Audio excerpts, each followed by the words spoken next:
झारखंड की रांची में हो क्या रहा है? झारखंड के वायरल रहने वाले विधायक टाइगर जयराम महतो वहां पहुंचकर छात्रों को समर्थन दे रहे हैं, तो कुछ पत्रकार कह रहे हैं कि हमारे लिए संभव नहीं है कि हम देश भर में जितने भी आंदोलन हो उसको कवर कर पाएं, लेकिन हमारे लिए संभव है। हम आपको कहानी बताते हैं। झारखंड पब्लिक सर्विस कमीशन की तरफ से परीक्षा का परिणाम जारी किया गया और यह प्रारंभिक परीक्षा का परिणाम था तथा 2204 अभ्यर्थियों ने मुख्य परीक्षा के लिए क्वालिफाई किया। परिणाम आते ही यह मालूम चला कि कैटेगरी वाइज कट ऑफ जारी नहीं किया गया है। इसी बीच एक और हंगामा यह खड़ा होता है कि एक OMR शीट सोशल मीडिया पर वायरल होता है और दावा किया जाता है कि यह एक परीक्षार्थी का ही OMR शीट है। OMR शीट का मतलब कि जिसमें हम परीक्षा का उत्तर देने के लिए गोले को रंगते हैं। जो OMR शीट कथित तौर पर इसी परीक्षा का वायरल था, उसमें दिखता है कि उस छात्र ने सिर्फ 48 क्वेश्चन का जवाब दिया है, लेकिन फिर भी वह मुख्य परीक्षा देने के लिए क्वालिफाई कर गया है। आरोप लगा कि जिस कंपनी के जरिए परीक्षा का आयोजन होता है उसके द्वारा पेपर को बेचा जाता है और सीट्स को पहले से ही तय कर दिया जाता है। छात्र उदाहरण स्वरूप बताते हैं कि 14वीं JPSC परीक्षा को आयोजित करने वाली कंपनी के द्वारा पूर्व में आयोजित किए गए परीक्षाओं को रद्द कर दिया जाए, क्योंकि मामले में मुख्य आरोपी कंपनी के मार्केटिंग मैनेजर अभय तिवारी हैं। उन पर आरोप है कि उन्होंने CGL परीक्षा के जरिए खुद नौकरी हासिल की, इसके अलावा अपने भाई और भाई की पत्नी की भी नौकरी लगवाई। यहां तक कि अभय तिवारी ने JPSC 14वीं सिविल सेवा परीक्षा की PT भी पास की। यह कहानी आपको हमने मोटे तौर पर समझा दिया, लेकिन हमारे साथ आगे बने रहिएगा क्योंकि अभी कहानी बहुत लंबी है। लेकिन आगे बातचीत करने से पहले हमारा नमस्कार स्वीकार करिए। हमारा नाम मोहित कुमार सिंह है। झारखंड पब्लिक सर्विस कमीशन यानी कि JPSC से छात्रों को इस बात के लिए दिक्कत है कि पहली परीक्षा से लेकर 14वीं परीक्षा तक अब तक कभी बिना गड़बड़ी के परीक्षा नहीं हो पाया है। यानी कि JPSC अब तक पहली बार जब उसने परीक्षा लिया था और जब इस बार 14वीं परीक्षा उसने लिया, तब तक हर बार कुछ ना कुछ गड़बड़ी के आरोप लगे ही लगे हैं। इसका उदाहरण देते हुए छात्र नेता जो वहां पर अनशन कर रहे हैं वह कहते हैं कि दूसरी JPSC परीक्षा को लेकर जांच होती है, CBI की तरफ से जांच की जाती है और 2005-06 में यह परीक्षा आयोजित हुई थी, लेकिन इतना लंबा बीत जाने के बावजूद आज तक इस परीक्षा को लेकर अदालत की तरफ से अंतिम फैसला नहीं आ सका है। मतलब यह कि छात्रों को इस बात पर भरोसा भी नहीं है कि अगर जांच CBI तक चली जाती है फिर भी उन्हें इंसाफ मिल पाएगा। इसलिए वह डिमांड कर रहे हैं कि अगले 3 महीने में इसका फैसला होना चाहिए तथा इसके लिए फास्ट ट्रैक कोर्ट बनाए जाएं। यानी कि सबसे पहली बात कि छात्र इस पूरे के पूरे सिस्टम से भरोसा खो बैठे हैं। सबसे बड़ी लड़ाई उनकी कंपनी के साथ है। कंपनी के साथ लड़ाई यह है कि प्राइवेट कंपनी परीक्षा आयोजित कराती है, वो कंपनी जो परीक्षा आयोजित कराती है वहां से पहले ही सेटिंग होता है, यह छात्रों का आरोप है। अब इसके लिए 2-3 बातें हमें समझनी होगी। पहली बात कि भारत में बड़ी बड़ी कंपनियां जो इस वक्त पर बनी हुई हैं और सरकारी बड़ी बड़ी परीक्षाओं के पेपर्स को कंडक्ट कराती हैं, यानी कि उनके पास इंफ्रास्ट्रक्चर है, वो परीक्षा कंडक्ट करवा पाती हैं, लेकिन सरकार के पास वो इंफ्रास्ट्रक्चर नहीं है। दूसरी बात, हमारा इंफ्रास्ट्रक्चर वाकई में अब भी इतना अच्छा नहीं हो पाया है, इस बात को हमें स्वीकार करना होगा।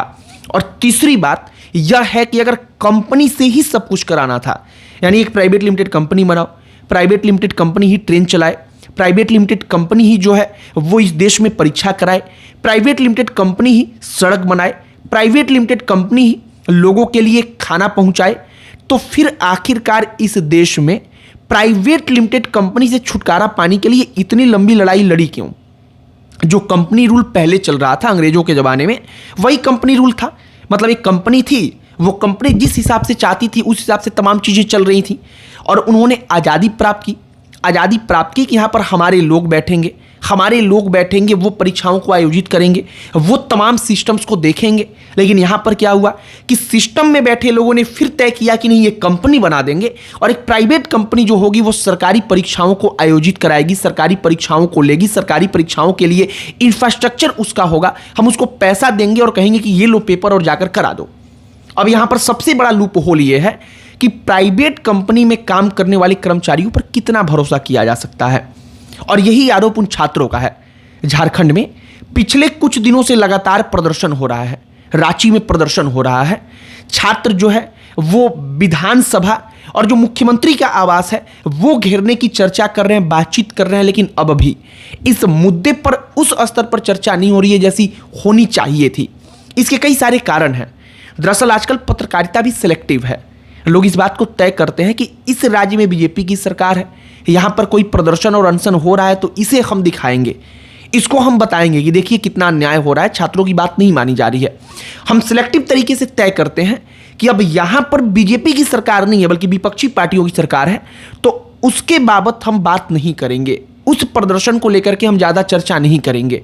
और उस प्रदर्शन को लेकर के हम अगर चर्चा करेंगे तो फिर होगा ये कि बीजेपी शासित जो राज्य नहीं है वहाँ की भी गड़बड़ियाँ सामने आएंगी।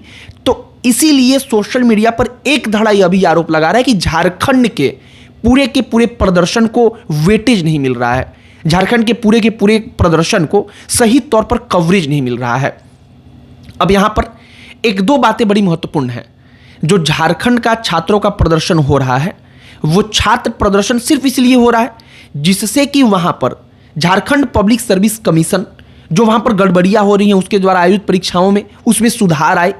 उन गड़बड़ियों को लेकर के डिमांड है कि जितने भी जेपीएससी के कर्मचारी हैं, बड़े पदाधिकारी हैं, उनको एक साथ हटा दिया जाए। जिनके ऊपर एक भी आरोप लगा है उन कर्मचारियों को लेकर के आया जाए जिन कर्मचारियों पर पिछले 10 सालों में कोई आरोप नहीं लगा है, जो कर्मचारी एकदम साफ सुथरे हों। ये छात्रों का डिमांड है।